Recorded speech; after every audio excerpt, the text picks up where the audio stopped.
தினமும் எங்கள் வீட்டு சாம்பார் எப்படி பண்ணலான்னு பார்க்கலாம். வீடியோக்குள்ளே வாங்க போகலாம். நான் வந்து வீட்டில் எப்படி சாம்பார் பண்ணுவேன்னு எல்லோரும் பண்ணுவீங்க. நான் வந்து எப்படி பண்ணுவேன்னு காட்டலாம். இன்றைக்கி நான் வந்து சிறுவைத்தம்பருப்பு மட்டும்தான் எடுத்திருக்கேன். மாமூலி நான் சாம்பார் பண்ணும்போது சிறுவைத்தம்பருப்பு கொஞ்சம், அதே மாதிரி சேம் அளவுக்கு துவரம்பருப்பு கொஞ்சம். இது தான் டேஸ்ட்டு வந்து சாம்பாருக்கு சூப்பராக இருக்கும், நல்ல டேஸ்ட்டு கொடுக்கும். நான் வந்து துவரம்பருப்பு இல்லாததுனால சிறுவைத்தம்பருப்பு மட்டும் போட்டுருக்கேன். இன்றைக்கி பூண்டு போட்டுவிடுங்க. பூண்டு நான் தாராளமாக போட்டுக்குவேன். கொஞ்சமாக பேருக்கு ஜீரகம் போட்டுக்கிடுங்க, உப்பு போட்டுக்கிடுங்க. தக்காளி எடுத்துருக்கேன், தக்காளி எடுத்துடுங்க. தக்காளி கொஞ்சம் அதிகமாக போடுங்க. மஞ்சத்தூள் போட்டுக்கலாம்.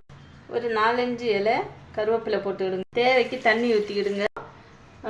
குக்கரை மூடி 3 விசில் இல்லாட்டா 4 விசில் போட்டு இந்த பருப்பு தக்காளியெல்லாம் நல்லா மசிஞ்சு வேகணும். அப்படி வேக வச்சு எடுக்கலாம். காயப்பொடி போட்டுக்கலாம். 2 ஸ்பூன் எண்ணெய் ஊற்றிக்கலாம். சின்ன வெங்காயம் போட்டுக்கலாம். சின்ன வெங்காயம் கம்பல்சரி போடணும். போட்டுக்கலாம்.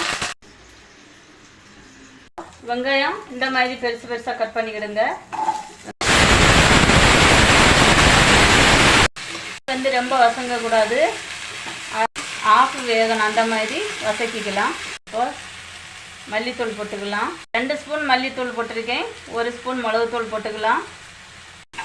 பருப்பு நல்லா வெந்துருச்சு.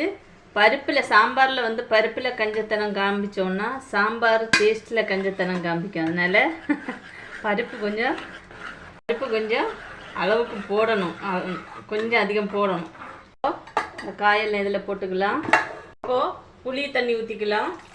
முருங்கைக்காய் வந்து லாஸ்ட்டில் இந்த டைமில் தான் போடணும், இல்லைன்னா மசிஞ்சு போயிடும், ஃபுல்லு உடஞ்சி போயிடும். அதனால் இந்த டைமில் போட்டு ஒரே விசில் போட்டு இறக்கிடலாம். கொஞ்சமாக மல்லித்தலை போட்டுடுங்க. பார்த்துட்டு அவங்கவுங்க அளவுக்கு உப்பு போட்டுடுங்க. பாருங்கள், ஒரு விசிலில் இப்படி வந்துருச்சு.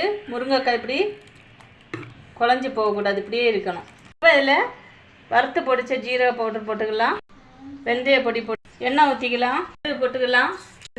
மிளகா போட்டுக்கலாம். தாளித்து ஊற்றிக்கலாம்.